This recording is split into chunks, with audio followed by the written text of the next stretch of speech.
պահանջը օդի մեջ ֆիքսել են արել են։ Եվ մի բան էլ կարամ ասեմ, որ ընդհանրապես մեծ փոփոխությունները, լինի դա հեղափոխություն, թե սովորական ընտրություն, միշտ եղել են ճակատագրական ընտրական process-ների ժամանակ։ Տեսեք, ֆրանսիական հեղափոխությունը եղավ ընտրությունների ժամանակ։ Առաջին եւ երկրորդ ռուսական հեղափոխությունները 1905 եւ 17 թվականին եղավ ընտրությունների ժամանակ։ Նացիստները եկան ընտրության 33 թվականին, էլի ընտրությունների ժամանակ։ Ղարաբաղ կոմիտեն Հայաստանում եկավ իշխանության 90 թվականին, էլի ընտրությունների ժամանակ։ Նարնջագույն հեղափոխությունը 2004 թվականին Ուկրաինայում եկավ էլի ընտրությունների ժամանակ, Վարդերի հեղափոխությունը 2003-ին Վրաստանում եկավ էլի ընտրությունների ժամանակ, ավելին Սաակաշվիլիին վռնդեցին 2012 թվականին Իվանիշվիլի թիմը էլի ընտրությունների ժամանակ։ Այսինքն ինչ եմ ուզում ասեմ, տեսեք, ես մի բան ասեմ, կա աշխարհի փորձ։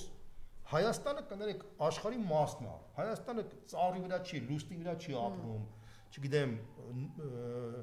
Սատուրնի վրա չի ապրում, որ մենք ասենք, որ մենք ուրիշ ենք, մենք տարբերվում ենք սա բոլորից։ Մենք կներեք մարդ ենք, անասուն չենք։ Քանի որ մարդկային դասի ներկայացուցիչներ ենք, դա նշանակում է մեր մոտ էլ այն օրինաչափությունները աշխատում, ինչ որ աշխատում է Վրաստանում, Ադրբեջանում, Ռուսաստանում, Ամերիկայում, բոլոր տեղերում ամենը իր ազգային սպეციფიკայով։ Ինչ եմ ուզում ասեմ, որ այս երկրում էլ անխուսափելիորեն գալիք ընտրությունների ժամանակ այս մարդը պարտվելու է ու դաժանա պարտվելու։ Ամենահետաքրքիր գիտեք որն է, որ ինքը դա ամենալավը ինքը գիտի։ Ընդդիմությունը դա չի հասկանում։ Ընդդիմությունը այսպես բազմաթիվ հորոտեսական տրամադրություններ կան, ինչի կան այդ դրա։ Ես կարամ ասեմ, որովհետև 30 տարվա մեջ Հայաստանում ընտրություններով իշխանություն չի փոխվել։ Համաձայն եք սրա։ Ընտրություններով քանի որ մարդիկ տեսել են, որ ընտրություններով իշխանություն չի փոխվել, մարդիկ չեն հավատում, որ ընտրություններով կարելի է իշխանություն։ Չէ, իրականում ընտրություններում նաև հիմք է դրվել, որ փոխվի, այդպես չի որ չի փոխվել։ Հա, բայց չի փոխվել։ Չէ, փոխվել, անմիջապես կարճ ժամանակ անց էլ է փոխվել։ Քանի որ ընտրություններով իշխանություն չի փոխվել, մարդիկ ասում են, ու եթե դա չի փոխվել, ուրեմն այդ փոփոխությունը պետք է անենք ոչ թե ընտրություններով, այլ հետընտրական ինչ-որ process-ով։ Հետընտրական Հայաստանում քանի process եղավ 2020 թվականին, 21 թվականին, 22 թվականին, 24 թվականին, ոչ մի բան չփոխվեց։ Ինչի՞։ Որովհետև ընտրությունից դուրս process-ը ինքը պետք է հանգեցնի նոր ընտրության, համաձայն ես։ Եթե դու process-ը հանուն process-ի ես տանում, այսինքն ժողովրդին հավաքում ես գալիս ասում ես Նիկոլ հեռացիր, Նիկոլը կասի ես չեմ հեռանում, դու ով ես։ Կարա ասի տենց բան, որովհետև ըստ էության դու ընտրական լեգիտիմություն չունես, որ տենց բան պահանջի, եւ աշխարհում է տենց։ Դա մեր աշխարհում շատ քիչ, ասենք Սադամ Հուսեյնին կամ Քադաֆին դրսից եկան ճնշեցին, որ փոխեցին իշխանությունը։ Մնացած բոլոր երկրներում, որտեղ դրսից չեն փոխել, փոխվել է ընտրությունների, որտեղ ընտրությունը ժամանակից աշխարհում ու Սաուդյան Արաբիային չհաշված կամ Չինաստանը չհաշված, ընտրական լեգիտիմությունը գալիս է բացառապես ընտրությունների միջոցով։ Եվ Նիկոլ Փաշինյանը շատ լավ գիտի, որ իր քաղաքական մահը լինելու է 26 թվականի ընտրությունները, դա ինքը պանիկայի մեջ է։ Այդ պանիկայի մեջ ինչ է անում ինքը, տես ինքը գնում է Վարդան Ղուկասյանին կանոնավորում է, որպեսզի դրանով վախի մթնոլորտ մտցնի, որպեսզի հասարակության, տեսեք հասարակություն, մեկը ընտրված է, չընտրված է, ընդդիմադիր քաղաքապետը չի կարա։ Ես կամ իրան։ Այսինքն ես հատուկ արեց վաղար շաբաթի ընտրություններից առաջ, որ ասի տեսեք ընտրեք, չընտրեք, հա։ Մենակ վաղար շաբաթի ընտրությունների համար։ Ինքը ասում է sense բան, ասում է կապ չունի, այս դեմոկրատական ինստիտուտները մեզ է ասում, մեր հասարակությանն է ասում։ Որտեղ դրսում չի կարա ասի, դրսում ասում է ես պահանջում եմ արդար ընտրություններ, բան ես պատրաստում արդար ընտրությանը։ Ինքը տենց ձևակերպում, որտեղ գիտի, որ իր իշխանության լեգիտիմությունը պայմանավորված է ընտրությունների արդյունքով, շատ լավ հասկանում է։ Եվ քանի որ դա հասկանում է, ինքը ամեն ինչ անելու է, որ այս ընտրությունները մաքսիմալ լինեն ոչ արդար։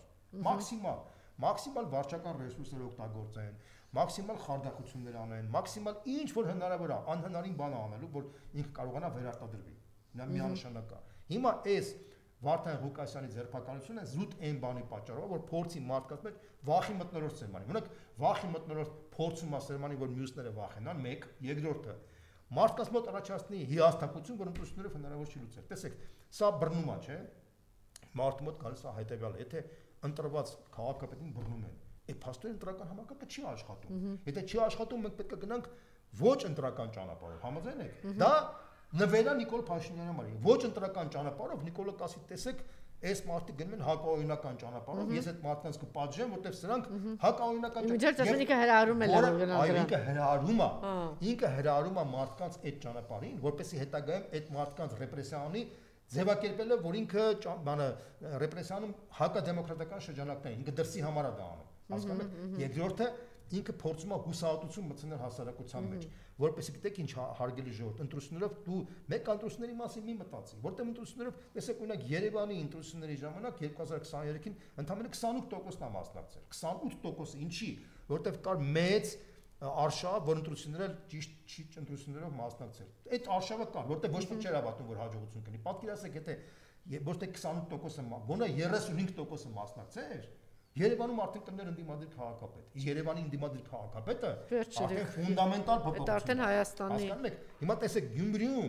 արդեն ժողովուրդը, որ տեսավ շանս կար Երևանում, արդեն ոգևորվեց գնաց ընտրեց։ Ինքը արդեն պանիկայի մեջ է, որտեվ Գյումրին եւ Փարաքյալը ցույց տվեցին, որ ժողովուրդը առաջին անգամ հավատացել է, որ ընտրություններով կարող ինքը փոխի։ Ինքը ուզում է ընտրությունների գաղափարը կոտրի, ոնց կոտրի։ Այդ այնց մեկը սպանվեց, մյուսին բռնում է։ Այսինքն ինքը այս քայլերով փորձում է կոտրի եւ մենք պետք է ամեն ինչ անենք, որ այդ մտնոլորտը չխորանա, եթե մտնոլորտը խորանա, բնականաբար այդ մտնոլորտը իր օգտում մենք նվեր կտանք իրան։ Ինչքան որ մենք ասենք ընտրություններով հնարավոր չի, մենք սկուտերի վրա նվեր ենք տալիս Նիկոլ Փաշինյանի այդ գաղափարը, որովհետեւ եթե ժողովուրդը հավատա, որ ընտրություններով հնարավոր է փոխել, ինքը միանշանակ փոխվելու է, որովհետեւ ժողովրդի մեծ մասը այս հենց է մտածում։ 80%-ն ասես մտածում, շատ լավ, դուք նախնական ասեցիք, որ աշխարհում բացառությամբ Սադամի եւ կամ դրսից ճնշման արդյունքում Սադամը հրաշալի երկիր է ստեղծել, լավ, օրինակ մի համեմատեք ես քեզ ուրիշ բան եմ ասում, դու ախր Սադամի խնդիրը չէ, Սադամը ով է թե ով չի, ասում նա բռնատեր է, անկախ ինքը բռնապետական ռեժիմ է եղել, այդ մարդու ռեժիմը փոխվել է դրսի ճնշման արդյունքում, նույնը Քադաֆին է, ես չեմ քննարկում թե իրանք լավն են թե վատն են, համաշխարհային Trend տեսակից իրանք վատն էին, բայց մի կողմ վատ չէին։ Անժելա ջան, դա անձնական խնդիր է, դա չեմ ուզում դա քննարկման թեմա չէ, մենք ուրիշ բան ենք քննարկում։ Քննարկում ենք հետեւյալը, որ ոնց կարելի է իշխանությունը փոխել։ Իշխանությունը լեգիտիմ փոխվում է, եթե մենք Սաուդյան Արաբիա չենք, եթե մենք չգիտեմ Չինաստան չենք կամ բան չենք, փոխվում է բացառապես ընտրական ինստիտուտի միջոցով։ Միայն այդ ճանապարհով